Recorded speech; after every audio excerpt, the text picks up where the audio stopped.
ये एक सामान्य लेकिन प्रेरणादायक कहानी है जो किसी भी मेहनती छात्र की जिंदगी का प्रतीक हो सकती है। तो प्लीज पूरा देखिए। राहुल नाम का लड़का एक छोटे से गांव में रहता था। उसके परिवार की आर्थिक स्थिति उतनी अच्छी नहीं थी, लेकिन उसने कभी भी इसको अपने सपनों की ओर बढ़ने में रुकावट नहीं बनने दिया। वह हमेशा से पढ़ाई में बहुत अव्वल था, लेकिन उसकी जिंदगी का सबसे बड़ा संघर्ष था संसाधनों की कमी और कठिनाइयों का सामना करना। राहुल के पास किताबों के लिए पैसे नहीं होते थे, लेकिन वह पुराने और इस्तेमाल किए गए किताबों को खोजता और अपनी पढ़ाई जारी रखता। उसके पास समय कम था, क्योंकि वह स्कूल के बाद खेतों में अपने पिता की मदद करता था, लेकिन फिर भी वह पढ़ाई के लिए समय निकाल लेता।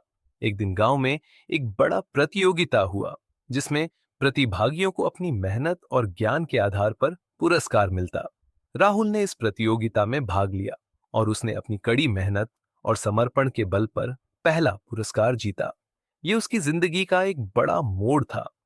उसकी सफलता ने न केवल उसे आत्मविश्वास दिया, बल्कि उसके परिवार और गांव के अन्य बच्चों के लिए भी एक प्रेरणा बन गई।